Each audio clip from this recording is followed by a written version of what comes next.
Tonight, Donald Trump makes unfounded cheating claims while Kamala Harris makes her pitch to Michigan as the US presidential race enters its final days. Good evening and welcome to ABC News Victoria. I'm Syan, Vallance.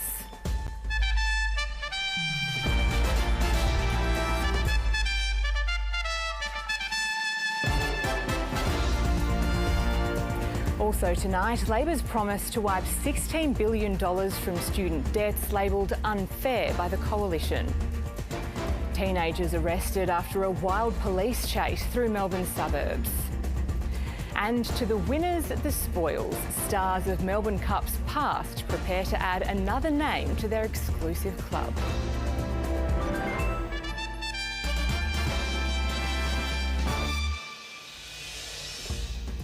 Donald Trump has delivered an inflammatory and conspiracy-laden speech during a campaign stop in Pennsylvania. The former president repeatedly cast doubt on the integrity of the vote and at one point even talked about reporters being shot. North America correspondent Carrington Clark reports from Lititz, Pennsylvania. In safely red territory, Donald Trump's battleground strategy was playing to his audience. I'm not worried about these people. Proudly veering off script, he ratcheted up claims that the election will be rigged. They are fighting so hard to steal this damn thing. Look at what's going on. Look at what's going on in your state. Pennsylvania has become a focus of the former president's last-minute campaign stops and allegations of election fraud. I shouldn't have left. I mean, honestly, because we did so well. We had such a great. So now there are some election-related investigations already underway, including whether around 2,500 registration forms in the state are legitimate. Authorities say the fact potential problems were detected proves the system works. I would ask, in particular, people who have not yet voted, to not fall for his tactic, which I think includes suggesting to people that if they vote, their vote won't matter. Trump supporters aren't convinced. I believe he's going to get elected. How confident are you in that? I'm very confident as long as a certain side does not cheat. I'm a little nervous. I just keep hearing stuff on the news about ballots. Donald Trump also took aim at the media. And to get me, somebody would have to shoot through the fake news, and I don't mind that so much, because I don't mind. Now, this part of Pennsylvania is deep red Republican, but what we witnessed today were thousands of Donald Trump supporters coming out in support of their candidate. And so central to Donald Trump's campaign, both for Pennsylvania and for the country, is this part of the state that he's going to be holding a second rally just down the road, about 30 minutes tomorrow. Trump arrived late for his stops in North Carolina and Georgia, two critical states if he has a realistic chance of returning to the White House. His team will be desperately hoping he stays on time and on topic for the final day of the campaign. Carrington Clark, ABC News, Lititz, Pennsylvania. And as Mr Trump digs up old grievances, authorities are making preparations for any attempt from the former president to seize power. Here's Global Affairs Editor John Lyons. As we get closer to the finish line, Donald Trump is escalating his rhetoric, claiming widespread cheating in the election process. There's no evidence for this, but the tactic is no surprise, given he never accepted the results in 2020. So, Donald Trump may well cry foul on election night and not accept the results again. The key difference this time, he's not president and doesn't have the same power levers available to him. However, authorities are taking no chances. They're fortifying institutions and protecting election officials, and will do everything in their power to prevent a repeat of January 6. Kamala Harris made her pitch for the US presidency in the battleground state of Michigan. Opinion polls continue to suggest a tight finish, but the Vice President says momentum is on her side. North America correspondent Jade McMillan reports from East Lansing, Michigan. Pausing to worship. God will thank you on Tuesday, Will. Thank you. And preaching her message. So, church, we have 2 days. 2 days until we decide the fate of our nation. Kamala Harris swung through Michigan, which along with Pennsylvania and Wisconsin form part of the so-called blue wall that could provide her clearest path to victory. A last-minute flurry of opinion polls suggests the race for the White House is still neck and neck, although a respected pollster caught attention with a survey pointing to a surge in female support for the Vice President in Iowa, a state Donald Trump has twice won easily. A fake poll. Hey, think of it. Right before the election that I'm 3 points down. I'm not down in Iowa. Kamala Harris's supporters in Michigan hope it's a sign of a broader trend. I really think that women are going to be the voting bloc that carries her over the top. Most people assume that women vote for her just because she's another woman. No, it's so much more than that. She has things in plan that are going to protect us as women, but also as people of color. The Vice President is also trying to appeal to the state's Arab American community, which is warning of a backlash at the ballot box over her administration's handling of the conflicts in the Middle East. It is devastating, and as president, I will do everything in my power to end the war in Gaza. But she quickly moved on to a more optimistic tone. We have momentum. It is on our side. Can you feel it? There's a real sense in this room that Kamala Harris could be on the verge of making history, but success in Michigan is far from guaranteed. The race here and the contest more widely still considered too close to call. And when we fight, we win. God bless. The end to a tumultuous campaign almost in sight. Jade McMillan, ABC News, East Lansing, Michigan. Labor's pitch to wipe $16 billion of student loan debt hit stiff opposition in Parliament today, with the coalition describing it as a terrible and irresponsible plan. But as the federal government insisted it will ease cost of living pressures for millions of young Australians, the issue of Qantas upgrades reared its head again. Political reporter Stephanie Dalzell has the story. Not the first time. A study in selfie skills. The Prime Minister positioning for a poll date, still not in focus. I hope I got it. Anthony Albanese at Parliament with TAFE and university students on the back of a higher education pre-election pitch, which includes wiping 20% of student loan debt. Hugely significant for some. $11,400. Oh, you've already done the calculation. Others less enthused. It's unfair. You could have used that money much better. With the coalition arguing that at a cost of $16 billion, it's bad policy. This is a terrible economic decision, incredibly irresponsible, that essentially transfers student debt to other taxpayers. We make no apology for doing everything we can to relieve that financial pressure. 3, 2, 1. From higher education benefits to flight benefits. The Prime Minister struggling to shake attention over flight upgrades and his relationship with former Qantas CEO Alan Joyce. He flatly denies asking for any upgrades and says he's not aware of his staff asking for any on his behalf either. Not to my knowledge, no. Not to your knowledge, again, that's... These upgrades, you're talking about a 30-year period. Some independents announcing they've relinquished their memberships to the exclusive Qantas Chairman's Lounge. There is a deep suspicion that if politicians are getting secret freebies, that it might influence their decisions. Transparency was a key feature of the last election, and in the lead up to this one, some politicians are sniffing the wind, noting the public distaste for political perks and quickly moving to create distance. But opposition leader Peter Dutton's pursuit of the matter has gone cold. After last week suggesting the Prime Minister should be referred to the corruption watchdog, today, not a single question on the issue from the opposition benches. Stephanie Dalzell, ABC News, Canberra. Lending restrictions could be eased to allow first home buyers to borrow more and break into the market. That's what a federal inquiry is probing, and some of the big banks are expressing support, but the banking regulator says the rules are in place for a reason.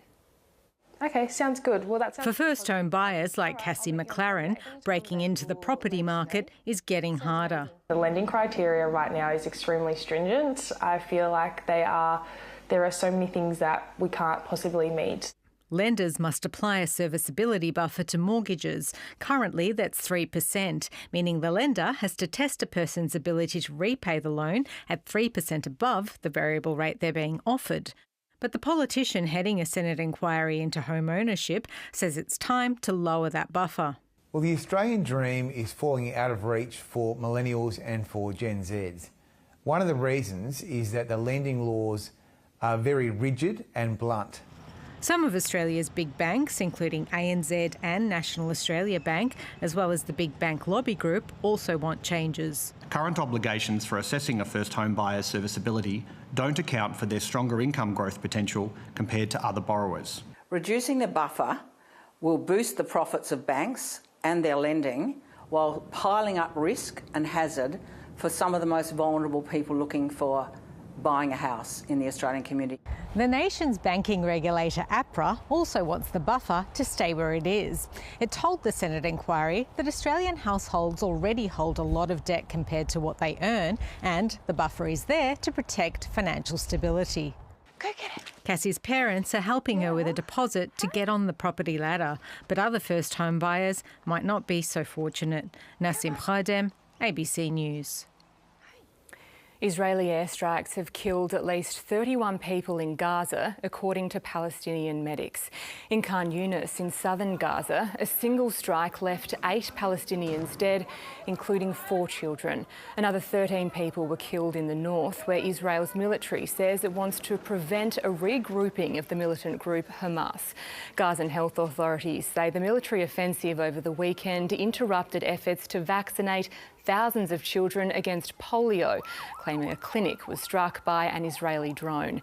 Israel's military has denied the claim.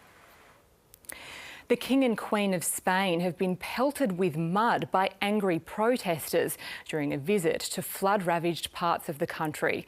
More than 200 people have been killed in the flooding, the worst toll in decades, as fury boils over the government's response to the disaster.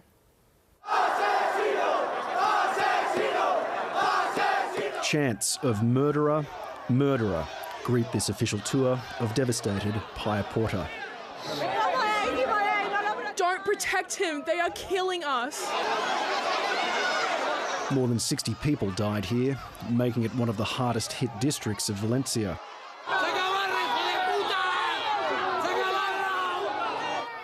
Spain's Prime Minister, Pedro Sanchez, is quickly escorted to safety. King Felipe and Queen Letizia, surrounded by guards, continue into the fray to try and console the weary and hear their grievances firsthand. It was known, and nobody did anything to avoid it. Please, the dead are still in the garages. The families are looking for their relatives and friends. Please come. We only ask for help. The Queen moved to tears. These men try to assure her this anger is not aimed at you. It's not just the royal family facing backlash. The fury is being felt by the Spanish government. Residents say they received insufficient warning prior to the flood and a slow response in the aftermath. We are not going to deviate, despite what may happen with some absolutely marginal, violent people. We have to give them hope, attend to the emergency, but also give them hope. For many, little hope remains. Firefighters and divers here work to drain a flooded underground car park. More than a dozen people are feared dead inside. In the evening, away from royalty and the heads of government, people express their anger with a traditional cacerolazo, a demonstration of banging pots and pans, trying to hit them hard enough to be heard in Madrid. Matthew Lane, ABC News. Coming up on 7:30 with Laura Tingle, the 3D printers being used to create ghost guns. This is a self-loading, semi-automatic weapon. Yes, that's correct. And most of this weapon has been 3D printed. Yes, majority of this weapon's 3D printed. They have found usage amongst criminals, amongst terrorists, amongst extremists, and amongst insurgents. We regulate spray cans for graffiti, so I'm pretty sure we can find a way to regulate 3D printers for metal if we need to.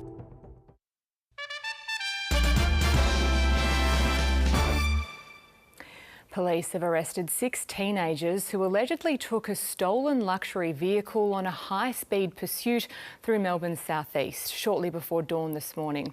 Dramatic chopper vision shows the Porsche's tyres on fire after police deployed stop sticks on the vehicle, which allegedly reached speeds of 240 kilometres an hour on the Monash freeway before grinding to a halt in Caulfield East.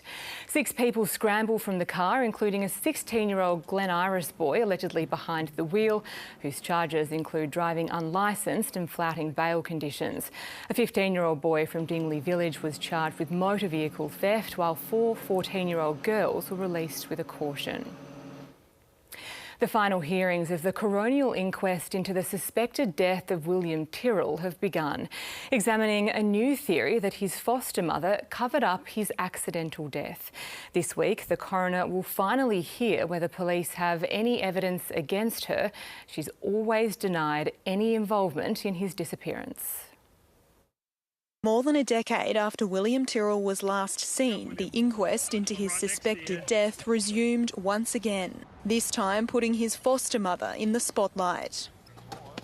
The court heard this week's final hearings will probe the most recent police theory that William died in an accident at his foster grandmother's house in Kendall in September 2014, before his foster mother panicked and disposed of his body in nearby bushland. Police assert that she must have quickly resolved that if the accidental death were to be discovered, she might lose another child in her care, the court heard. The strike force has spent the past 3 years investigating their new theory, but the council assisting the coroner has conceded no forensic evidence has been located and that a police officer's belief may be right or wrong. The coroner can't act on the express belief of a police investigator. The foster mother has so far not been included on the list of witnesses to be called to testify this week. But the court heard a video of the testimony she gave to the Crime Commission in 2021 will be played to the coroner. The court will also hear evidence about an extensive forensic search conducted in and around Kendall back in 2021, which found no significant physical evidence as the inquest continues tomorrow. Leah Harris, ABC News, Sydney. There's a mismatch in Australia's housing market, with around 12 million bedrooms sitting empty at the same time as countless Australians are looking for somewhere to live. But it's not as simple as moving people into the right-sized homes, because in many cases there aren't any. In the midst of a housing crisis, Australia has millions of empty bedrooms. On the surface, it seems like a potential solution. 5 of those bedrooms are in Tony and Julie Papineau's home, which shows reality isn't that simple. They've lived here about 20 minutes from the Perth CBD for the last 4 decades, but now it's too big. This is one of our guest rooms as well, and I've turned it into my drum room because that's my hobby. The problem is getting people like us out of here. Where do we go? We haven't got anywhere that compares, this location is fantastic. Across the nation, Winthrop is one of the suburbs with the most spare capacity. In other words, homes that are too big. About 54% of WA's homes have more than one spare room. Queensland comes in next at 48%. Across the country, the average is 45%, equating to about 5 million spare rooms. But there are only 300,000 households who say they need more space. What we need is an approach, a strategic approach where there's some large-scale redevelopment where you can create precincts with good amenities that can cater for the increase in traffic. That's tricky enough in an established suburb and even harder right now. Many apartment projects just aren't feasible due to rising construction costs and skill shortages. The lesson is to deliver more housing choice. We need a much greater diversity of housing types. We need 3-bedroom houses, we need townhouses, terrace houses, as well as your apartments, both low and high rise. In the meantime, Tony and Julie will keep waiting for a home closer to their needs. I enjoy my drums. I've got an electronic kit, I've got an acoustic kit. So we've made use of the rooms, but in a different way. As governments try to unpick decades of development, which has left Australia with too many spare rooms. Kian Burke, ABC News. To finance now, and strong gains by the banks got the week off to a solid start on the local share market today. Here's Alan Kohler. Apart from a certain election, there are 2 other big events this week. Interest rate decisions. The first is the Reserve Bank of Australia tomorrow, and if there was a glimmer of hope for a rate cut, it would have been snuffed out by today's job ads data for October, up 0.3%. Now, the number of ads is down 16% from the peak, but it's still above where it was before the pandemic. Fact is, Australia's job market is strong, and the RBA won't be cutting interest rates until it isn't. And that's despite the fact that Australian families are having a recession. Now, this chart shows the volume or amount of retail trade and the value or cost of it. Basically, we're buying less stuff, but paying the same. But there will be a rate cut in America on Thursday because the job market there is weak. New jobs in October were only 12,000 versus 100,000 forecast by economists. Foreign exchange traders didn't know whether to bid the Aussie dollar up or sell it down, so they didn't either, and it stayed at 66 US cents. The share market rose 0.5% because of gains by the banks. Mineral resources fell nearly 10% after the board said founder and CEO Chris Ellison had not acted with integrity, that his behaviour was profoundly disappointing and required sanction and penalty. So he has to pack his cardboard box and leave in 12 to 18 months' time. So no hurry, take your time. Global markets all rose over the weekend and today in the US, Europe and China.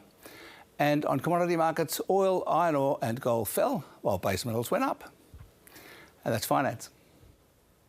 Mark Zahra is out to make history tomorrow when he tries to become just the second jockey to claim a hat-trick of Melbourne Cup wins.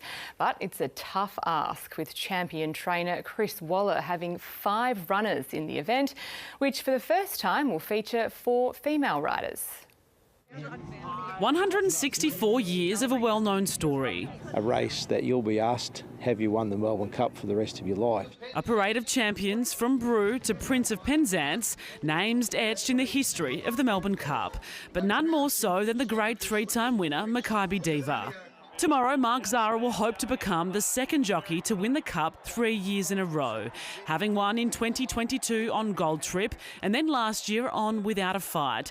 But he'll face a fight on board Circle of Fire, with champion trainer Chris Waller fielding 5 runners, including Buckaroo, who'll start from barrier 21, only 5 times has a horse won from there. There's no fairer race, and I think barrier draws are a talking point pre-race.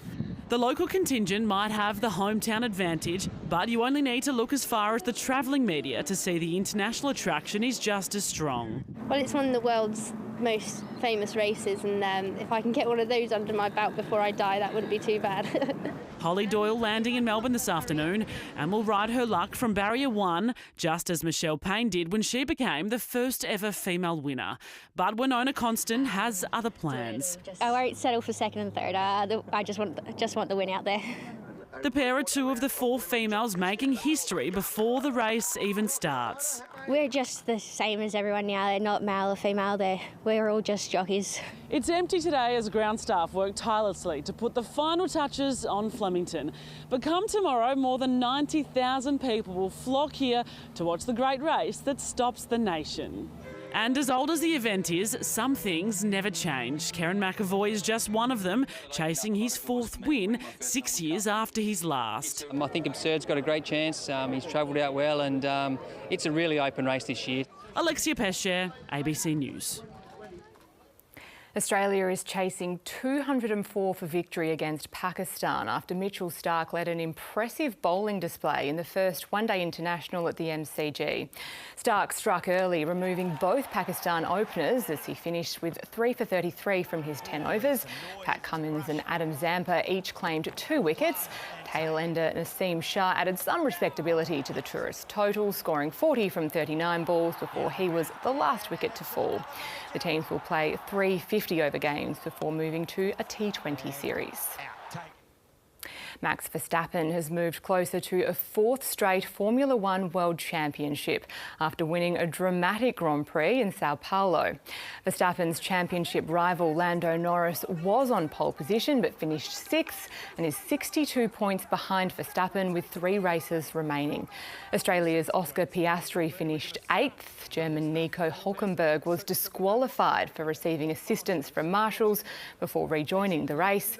After starting from 17th, Verstappen was victorious ahead of Alpine drivers Esteban Ocon and Pierre Gasly.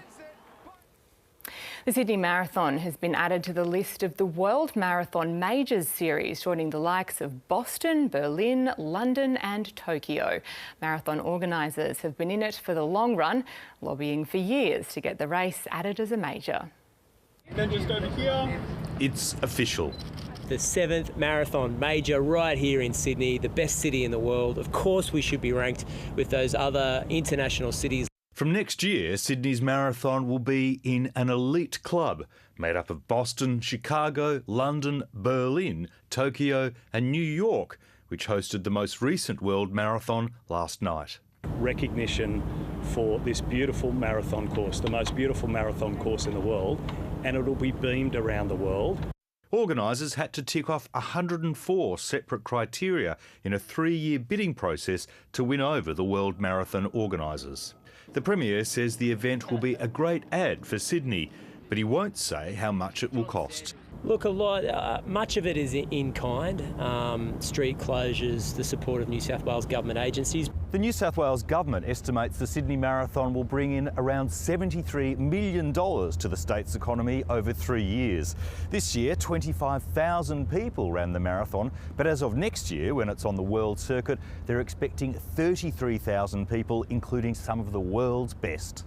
Possibly including the former world record holder, Kenya's Eliud Kipchoge. I reckon he would come to Sydney and love it, and that'd be so cool for him to experience Australia through the Sydney Marathon. Alongside some of Australia's best, like Paris Olympian Andy Buchanan. It's definitely really high on my agenda list, and it's like the Olympics, World Champs, and then Sydney Marathon. While local runners are keen to complete the set of world marathons. Has anyone got the 6 from the oven? Personally, just to look and do that 7th, star eventually is just amazing. The race is on as Sydney joins an exclusive club. David Mark, ABC News. To the weather, and we're in for a warm couple of days, but it was cool overnight, dipping to lows between 7 and 12 degrees, while Mount William got down to 3. It was cloudy this morning in parts of the state with a few isolated showers. We then had a partly cloudy and mostly dry day. The state's top of 27 was recorded at Mildura. In Melbourne, the temperature hit 19 degrees at 3 o'clock this afternoon. In the city now, it's 15.8 degrees. Interstate today, sunshine for Brisbane, Adelaide, Darwin and Perth. Sydney had a few showers and Hobart was partly cloudy. Taking a look at the satellite, it's showing wispy mid to high level cloud through inland areas and low level cloud along the southeast coast. A high pressure system in the west will drift eastward over the state tonight, and a low pressure trough will approach Western Victoria tomorrow. It's clear across most of the country, but there are showers and storms forecast for areas of New South Wales and Queensland, as well as parts of South Australia and the nation's north. For the capital cities tomorrow, a shower or two forecast for Sydney, Perth and Adelaide, mostly sunny in Hobart and Darwin, a warm top of 35 there, and partly cloudy in Brisbane.